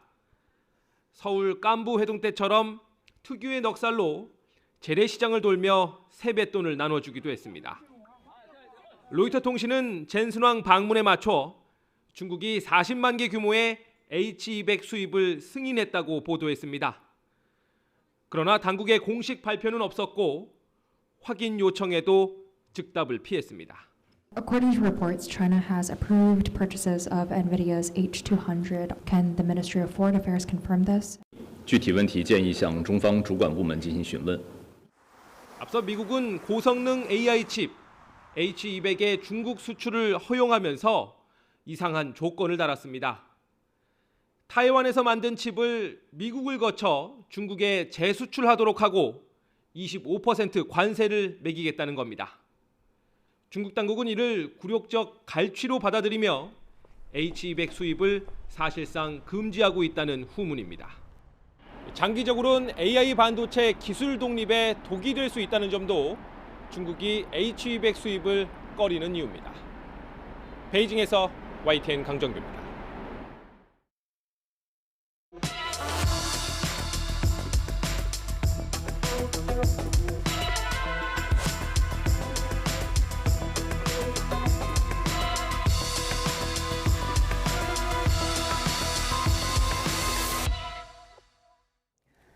정보유출 사태와 관련해 증거인멸 혐의 등을 받는 헤럴드 로저스 한국 쿠팡 임시대표가 경찰 조사를 받고 있습니다. 네, 로저스 대표는 경찰에 출석하면서 전적으로 협조하겠다는 입장만을 밝혔습니다. 임주혜 변호사와 함께 짚어보겠습니다. 어서 오세요. 네, 안녕하세요.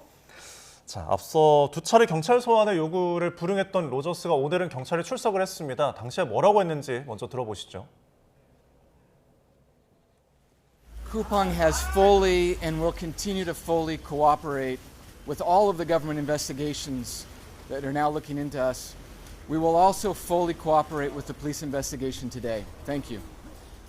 정보 유출 3천 건에 불과하다는 근거가 뭡니까? 쿠팡은 지금까지 정부에서 하고 있는 모든 수사에 최선을 다해서 임하고 있고요. 그리고 오늘 경찰 수사에서도 최선을 다해서 임하도록 하겠습니다. 증거 인멸 혐의 인정하십니까? 국정원 지시 받았다는 말 위증이었습니까? 관세 관련해서 미국에 로비했습니까? 두 차례 소환 응하지 않은 이유 뭔가요?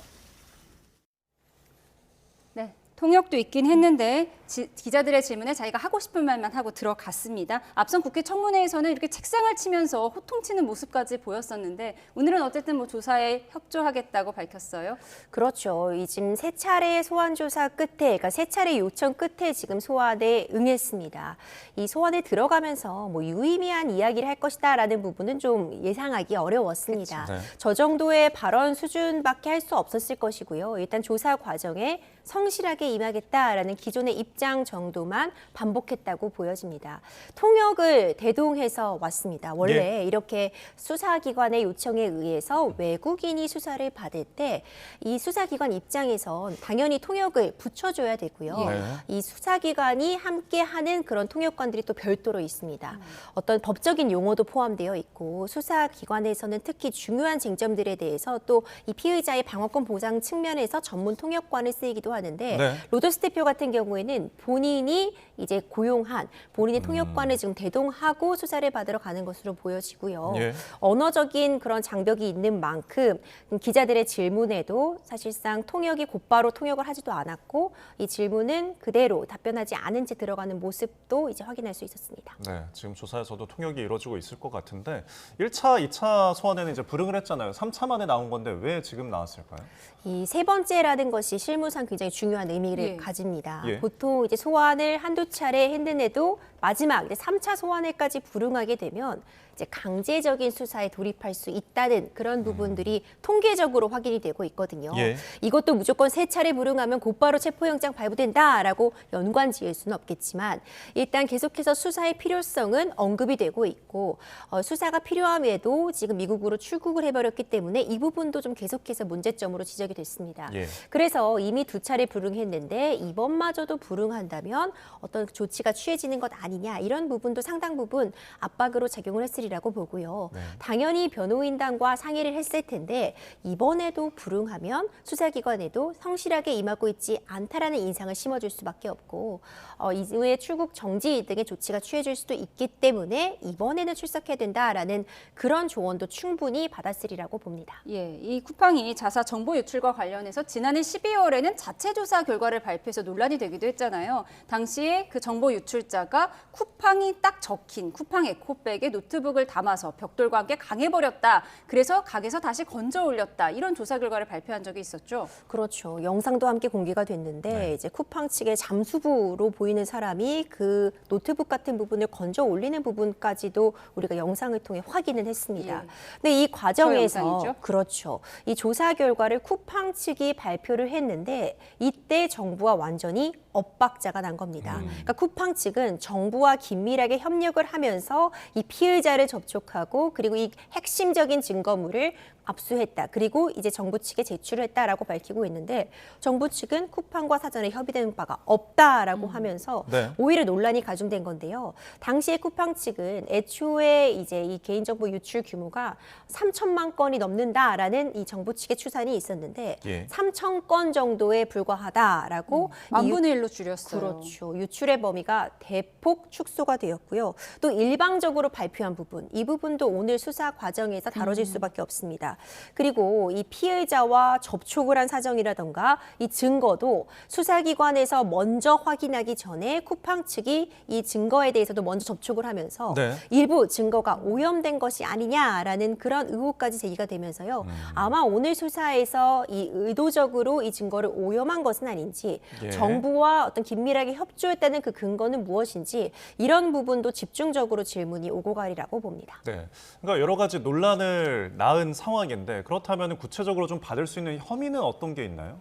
지금 현 시점에서 문제가 되는 건 이제 증거 인멸 혐의 같은 부분이 문제가 될 수는 있습니다. 예. 그러니까 수사와 조사가 필요한 지점인데요. 이 압수품, 그러니까 그 노트북 같은 부분은 실제로 어느 정도 개인정보가 유출되었는지 이 해당 유출자가 어떤 경로로 쿠팡 측에 접근을 했고 실제로 우리 국민들의 피해 규모가 어떠한지를 확인했는데 정말 핵심적인 증거입니다. 네. 근데 이 증거가 만에 하나 쿠팡 측의 어떤 지시에 의해서 일부라도 오염이 되었다면 굉장히 큰 문제를 야기할 수 있고요. 이를 근거로 보자면 지금 수사기관의 업무를 방해했다는 혐의, 공무집행 방해라던가 예. 증거 인멸 같은 부분이 충분히 문제가 될 여지는 있어서 오늘 아마 그 부분에 대한 그 경위, 어떤 방식으로 이 물품에 접근을 했고 네. 피의자와 접촉했는지 그 부분에 대한 집중적인 질문 오고 갈 것입니다. 예. 그런가 하면 로저스가 국회 청문회에서 위증한 혐의도 받고 있는데요. 그 부분 듣고 오시죠. 그걸 조사하라라고 하는 지시를 한 분이 누굽니까? 본인입니까?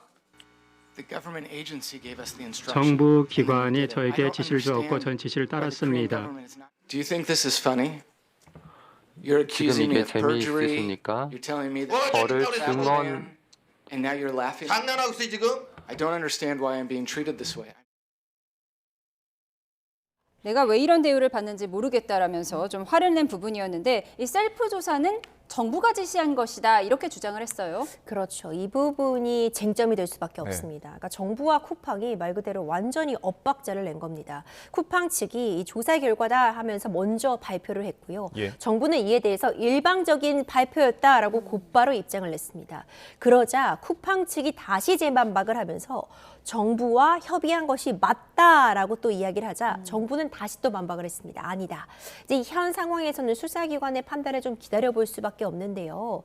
쿠팡 측이 정부와 함께 조사를 진행했어야 함에도 불구하고 그리고 수사기관의 어떤 그 수사 가이드에 따랐어야 함에도 불구하고 일방적으로 발표했다면 이것은 정말 큰 문제가 될 수 있고요.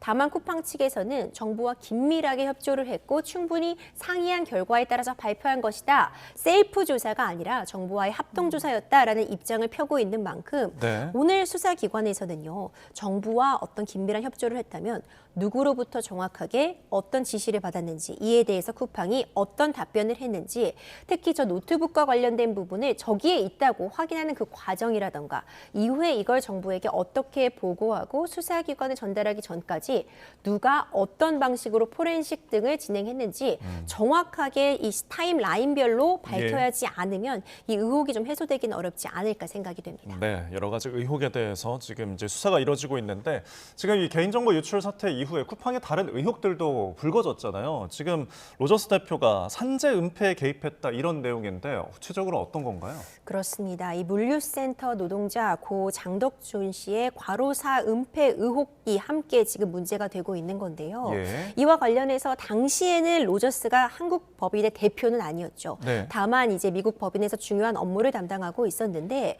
이 청문회에 등장해서 이와 관련해 이 산재 은폐 의혹에 대해 아느냐라는 질문을 받았을 때 로저스 대표는 이 한국에 와서 이 기사 등을 보고 이 의혹에 대해서 확인을 했다라는 취지의 답변이 있었습니다. 예. 그런데 지금 일부 보도에 따르면요. 로저스 대표 역시도 당시에 이와 관련해서 보고를 받았으며 그 보고에 회신하면서 이 고 장덕준 씨의 업무 강도를 좀 낮추려는 그렇게 과로한 것이 아니라라는 부분을 입증하기 위한 그런 지시들이 내려졌었다. 그것이 메일로 남아있다라는 부분들이 언급이 되고 있는 겁니다. 네. 이 부분도 수사기관에서 좀 확인이 필요하지 않을까 생각이 되고요. 지금 원래 로저스 대표가 청문회에서 주장했던 것처럼 한국에서 기사를 보고 이 사실을 확인한 것이 아니라 이전에도 중요하게 관련해서 이 업무 강도를 낮추려는 그런 시도, 그런 부분들을 직접적으로 직원들에게 지시를 했다면 이 부분도 충분히 문제가 될 소지가 있어서요. 좀 사실관계 확인이 좀 시급한 부분입니다. 예, 헤럴드 로저스 한국 임시 대표 지금 2시부터 경찰 조사가 진행되고 있는데요. 끝나는 대로 저희가 속보로 전해드리도록 하겠습니다. 저희는 다음 주제에 살펴보겠습니다. 김건희 씨의 1심 판결문이 공개가 됐어요. 도이치모터스 주가 조작에 관련해서 무죄를 선고한 근거도 공개가 됐는데 한 비속어가 담긴 문자 메시지 때문에 무죄가 선고됐다 이런 얘기가 나오더라고요. 그렇죠. 이제 여러 가지 현재로서는 이야기가 나오고 있는데요. 네. 이 도이치모터스 주가 조작 의혹과 관련해서는 완전히 무죄가 선고가 됐습니다. 그런데 처음에 이것이 선고 결과를 함께 들었을 때는 그 무죄가 나온 이유와 관련해서 공모공도정범이 성립하지 않기 때문에 무죄가 나온 것이지 만약 검찰에서 방조 혐의로 추가로 공소장 변경을 했다면 유죄가 나올 수도 있었을 것이다 라는 그런 이야기들이 계속이 나왔고요. 저 예. 역시도 공소장 변경을 하지 않은 부분이 아쉽다라는 취지의 어떤 그 해설을 내놓기도 했었습니다. 예. 그런데 이제 판결문을 보고 나니 방조로 만약 공소장 변경이 있었어도 방조 혐의가 인정되지 않을 수 있었겠다라는 부분이 문제가 되는 겁니다. 네. 그러니까 공소시효가 이미 도달했기 때문에 그 부분과 관련해서 면소를 내릴 수밖에 없다. 방조 혐의도 인정되지 않을 것이다라는 취지가 나오면서 그렇다면 항소를 해도 다른 결과가 나오지 않는 것 아니냐. 예. 이런 비판이 지금 가해지고 있는 시점이고요. 물론 이 특검 입장에서는 항소를 할 것 같습니다. 네. 이 빠른 시간 내에 항소를 해서 그 부분에 대해서 다시 다퉈볼 여지가 충분히 있어 보이긴 하지만 현재 판결문만 보자면 이 공모와 관련된 부분은 김건희 씨와 이 주가 조작 세력 간에 이 공모했다는 정황 자체, 지금 이것이 시세 조정에 가담한다는 인식은 있었을지 몰라도 그 부분은 재판부도 확인을 했지만 공모까지, 그러니까 우리 네. 함께 주가 조작을 하자라는 구체적인 문자나 통화 내역이 없다면 공모는 아닌 것이고 예. 적어도 인식을 하고 있었음에도 이 내 계좌를 사용하게 했다라는 방조 혐의 역시도 지금 주가 조작에 가담된 시점별로 나누어 봤을 때 자본시장법 위반 공소시효 10년이 도과했기 때문에 네. 이 부분도 지금 성립하지 않을 수 있다라는 이야기가 나오면서 특검 입장에서도 새로운 논리 카드 같은 부분들을 만드는데 좀 고심을 하고 있지 않을까. 이와 관련된 입장 표명이 빠른 시간 내에 얼마 지나지 않아 있지 않을까 생각이 됩니다. 네. 그러니까 지금 이제 방조가 공소시효가 이제 도과해서 적용이 불가능하다면 여전히 이제 공모 입증을 밝혀야 되는 특검인데 지금까지 수사 결과만으로 좀 어떤 전략을 짜야 이 항소에서 좀 뒤집을 수 있을까요? 그렇죠. 굉장히 어려워 보입니다. 이제 앞서 언급이 되었던 새로 확인된 이제 뭐 메시지 같은 부분들을 떼면 약간 비속어가 섞여 있지만 이와 관련해서 이 시스터즈를 빼고 뭐 이런 부분들이 있어서 그러니까 빼고 우리끼리 하자라는 공범이 취지. 아니다. 그렇죠. 네. 이제 그런 부분들도 확인이 된 것으로 보여지는데요. 이것도 좀 단편적인 문자라고 보여집니다. 오히려 특검에서는 이런 부분들을 근거로 해서 이렇게 비속어를 쓸 만큼 가까운 사이였다. 오랜 기간 함께 해왔다라고 또 전 역으로 이용해 볼 수 충분히 있다고 보여지거든요. 그럼 특검 측의 입장에서는 이런 문자 메시지, 누구를 빼고, 이들을 빼고라는 문자 메시지뿐만 아니라 이들과 함께 굉장히 긴밀하고 친밀한 관계를 오랫동안 이어왔다라는 부분을 입증할 만한 다른 메시지 등을 전 충분히 제시해 볼 수 있을 것 같고요.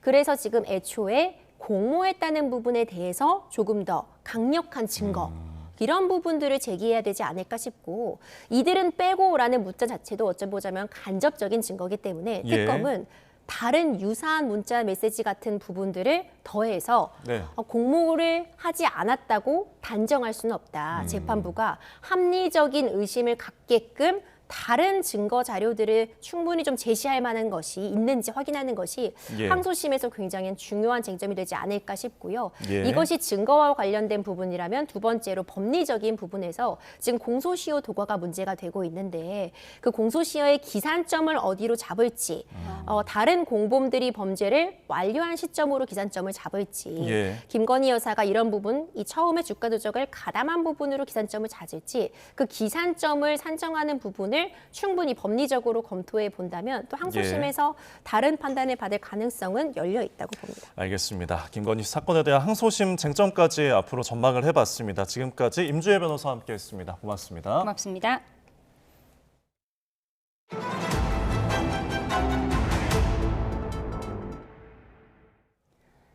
충북 음성군에 있는 공장에서 큰 화재가 발생했습니다. 네, 현재 소방당국은 대응 2단계를 발령하고 불을 끄고 있는데 가연성 물질로 인해 진화에 어려움을 겪고 있다고 합니다.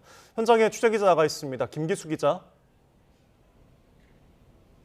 네, 충북 음성 공장 화재 현장에 나와 있습니다. 지금 상황 어떻습니까? 네, 제 뒤로 연기가 계속해서 피오르는 모습 보이실 텐데요. 이 메캔 냄새가 진동하고 있고 불길도 치솟는 모습 볼 수 있습니다. 이 소방대원들도 분주하게 움직이고 있고 진화 헬기도 뜨고 내리는 모습을 확인할 수 있습니다. 화재 신고가 접수된 시간은 오늘 오후 2시 56분입니다.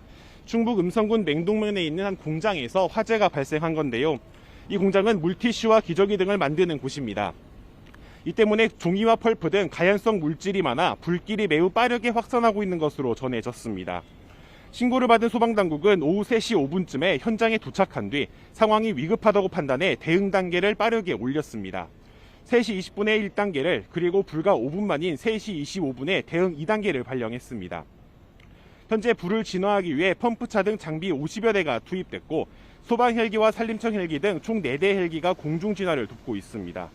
또 인력 105명을 투입해 공장불을 끄기 위해 안간힘을 쓰고 있습니다. 해당 공장은 유해 화학물질이나 위험물을 취급하지 않는 곳으로 확인돼 폭발이나 독성물질 유출 우려는 낮은 상황인 것으로 알려졌습니다. 하지만 공장 근로자 2명의 소재가 확인되지 않고 있어 관계당국이 찾고 있는 것으로 전해졌습니다. 불이 나자 음성군은 주민들에게 긴급 안전 안내 문자를 발송하고 공장 화재로 피해 등이 우려되니 안전에 유의해달라고 당부했습니다. 또 인근 산으로도 불이 확산할 것을 대비해 등산객들에게 대피하라는 내용이 담긴 재난 문자도 보냈습니다. 지금까지 충북 음성에서 YTN 김기수입니다. 네, 조금 전 전해드린 화재 사고 현장 보면서 저희가 다시 한번 설명해 드리도록 하겠습니다. 네, 조금 전 화면입니다. 전해드린 것처럼 충북 음성에 있는 공장에서 대형 화재가 발생했는데요. 예. 여전히 검은 연기가 치솟고 있는 모습 볼 수가 있습니다. 지금 소방대원들도 진동하고 매캐한 냄새가 진동하고 있고 소방대원들이 분주하게 진화 작업을 벌이고 있습니다. 네, 지금 CCTV 화면을 보여드리고 있습니다.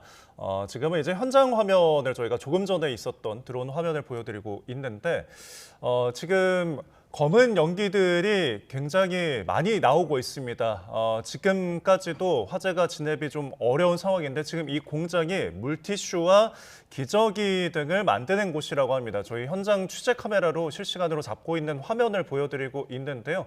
연기가 끊임없이 쏟아져 나오면서 하늘을 시커멓게 뒤덮고 있습니다. 화재 신고가 접수된 게 2시 56분, 3시쯤이니까요. 지금 2시간 넘게 화재가 꺼지지 않고 있는 상황입니다. 전해드린 것처럼 이 공장이 물티슈와 기저귀 등을 만드는 곳입니다. 이 때문에 종이와 펄프 등 가연성 물질이 많아서 불길이 매우 빠르게 확산하고 있는 것으로 추정되고 있습니다. 3시 20분쯤에 대응 1단계가 발령이 됐고요. 5분 뒤에 2단계로 상향이 돼서 진화 작업을 벌이고 있는데요. 이 시각 충북 음성의 화재 현장 인근을 YTN 취재 카메라가 잡고 있는 모습을 보여드리고 있는데 여전히 시뻘건 불길과 검은 연기가 자욱한 상황입니다. 네, 지금 계속해서 불이 타고 있는 상황이기 때문에 오후 3시쯤에 신고가 접수가 되고 지금 2시간여가 흘렀습니다. 보시는 것처럼 건물의 형체가 조금 무너지기도 했고요. 지붕이 내려앉고 기둥이 좀 무너진 상태로 공장의 형체가 좀 일그러진 것을 볼 수가 있습니다. 그런데 지금 해당 공장은 유해화학 물질이나 위험물은 취급하지 않는 것으로 확인이 돼서 폭발이나 독성 물질 유출 우려는 낮은 상황으로 보입니다. 예, 화면에서 보시는 것처럼 뒤에 산이 있습니다. 그래서 인근 산으로도 불이 확산할 것을 대비해서 등산객들에게도 대피하라는 내용이 담긴 재난 문자가 보내진 상황입니다. 지금은 조금 전 화면 보여드리고 있습니다. 불길이 더 강한 모습을 볼 수가 있는데요. 이 강한 불길과 시커먼 연기가 공장을 뒤덮고 있는 모습을 보여드리고 있습니다. 오후 3시쯤에 불이 났고요. 지금 2시간 넘게 불길이 잡히지 않고 있는 상황입니다. 이 공장은 물티슈와 기저귀 등을 만드는 곳이라고 합니다. 그래서 종이와 펄프 등 가연성 물질이 많아서 불길을 잡기가 더 힘든 상황으로 보입니다. 네, 제보 화면들을 저희가 보여드리고 있는데요. 인명피해와 관련해서는 공장 근로자 2명이 현장에 있었던 것으로 전해지는데 지금 이 남성 2명의 소재가 확인이 되지 않고 있어서 관계 당국이 찾고 있는 것으로 전해집니다. 다만 지금 불길이 워낙 거세고 계속 진화 작업 중이라서 찾는 게 어려운 상황으로 보입니다. 예, 공장 근로자 2명의 소재가 불분명한 상황인데 인명피해가 없기를 바랍니다. 지금 근로자 2명에 대한 소재가 불분명해서 수색 중이고요. 이 해당 공장은 유해 화학물질이나 위험물은 취급하지 않는 곳으로 확인돼서 폭발이나 독성물질 유출 우려는 낮은 상황이라고 하는데요. 2시간 넘게 지금 불길이 잡히지 않아서 걱정입니다. 다시 한번 정리해드리면 충북 음성군에 있는 공장 화재로 지금 현재 진화 작업을 벌이고 있습니다. 지금 현재 화면을 보여드리고 있고요. 소방 헬기가 지나고 있는 모습까지 전해드렸습니다. 네, 대응 2단계를 발령한 소방에 장비 50여 대, 지금 보이시는 것처럼 헬기 4대를 투입해서 진화의 총력을 벌이고 있습니다. 네, 지금까지 음성 화재 현장 모습 보여드렸고요. 추가된 소식은 이어지는 뉴스에서 전해드리도록 하겠습니다. 캄보디아에서 연애 빙자 사기를 벌이다가 국내로 송환된 피의자들이 검찰에 넘겨졌습니다. 경찰은 윗선이 더 있을 것으로 보고 수사를 이어간다는 방침입니다. 오태인 기자입니다. 캄보디아의 본거지를 두고 이른바 로맨스 스캠을 벌이다 울산으로 압송된 부부. 이들은 가상인물을 내세워 SNS 등에서 피해자를 속여 투자를 유도해 돈을 뜯어낸 혐의를 받습니다. 경찰이 확인한 피해자만 100명에 금액은 120억 원이 넘는 것으로 조사됐습니다. 신병을 확보한 경찰이 강도 높은 수사를 벌인 결과 중국인에게 투자를 받아 현지에서 건물을 사들이고 범행을 저지른 것으로 드러났습니다. 부부는 조직원으로 일하며 사기 수법을 배웠고 새로운 범죄단체를 조직해 따로 범행을 이어갔습니다. 경찰이 이 조직에서 입건한 피의자만 83명에 검거된 사람은 57명으로 부부를 포함해 39명이 구속됐습니다. 경찰은 부부와 함께 조직을 만든 총책을 뒤쫓고 있습니다. 김땡땡이라는 총책과 함께 또 나 땡땡과 함께 그 원래 있던 범죄 조직의 창설 멤버입니다. 그리고 이들이 그 범죄 수법을 터득한 이후에 부부가 독립해서 독자적으로 그들만의 피싱 스타트업을 시작한 겁니다. 마찬가지로 캄보디아에서 연애 빙자 사기를 벌이다 충남으로 압송된 2개 조직 피의자 17명도 검찰에 송치됐습니다.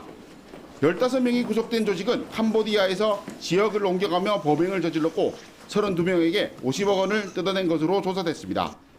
다른 조직 2명은 피해자 53명에게 23억 원가량을 받아 챙겼습니다.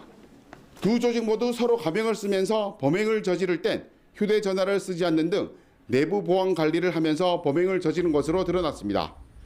또 범죄단지를 만들어 유흥업소와 미용실, 병원까지 차려놓고 비교적 자유롭게 생활한 것으로 파악됐습니다. 경찰은 아직 체포되지 않은 조직을 뒤쫓고 해외로 숨긴 범죄 수익금을 환수한다는 방침입니다. YTN 오태인입니다.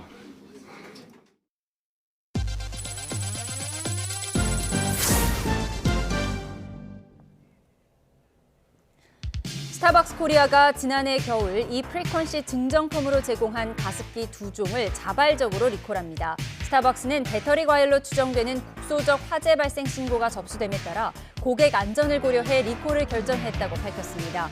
리콜 대상은 지난해 10월 30일부터 12월 31일까지 이 프리퀀시를 통해 증정된 가습기 39만 3,548개입니다. 그랜드 하얏트 서울이 용산구 소외계층 아동을 대상으로 아이스스케이트 재능기부 프로그램을 진행했다고 밝혔습니다. 올해로 4년째를 맞은 이 프로그램은 용산구 아동복지 전문기관 해시머니 함께 마련했습니다. 한국경제인협회의 류진 회장은 청년들이 배경과 출발선에 관계없이 도전하고 성장할 기회를 제공하는 역할을 충실히 수행하겠다고 말했습니다. 류 회장은 퓨처리더스 캠프에서 인턴십 기회 확대와 청년 취업 구조 개선, 그리고 소외된 청소년에 대한 관심을 요구하는 청년들의 바람을 듣고 이같이 답했습니다. 한파 수준의 강추위는 내일 아침까지 이어진 뒤 점차 누그러지겠습니다. 내일 서울 아침 기온은 영하 11도로 오늘보다 2도가량 낮아 무척 춥겠는데요. 한낮 기온은 1도로 오늘보다 3도가량 높아 바깥 활동하는데 큰 무리 없겠습니다. 내일도 하늘은 대체로 맑겠습니다. 다만 대기의 건조함이 극심한 가운데 해안을 중심으로는 바람도 강하게 불겠습니다. 산불 등 화재 사고 예방에 각별히 신경 써주시기 바랍니다. 내일 아침 기온은 오늘과 비슷하거나 조금 낮겠습니다. 서울 아침 기온 영하 11도, 춘천 영하 14도, 대전은 영하 9도까지 떨어지겠습니다.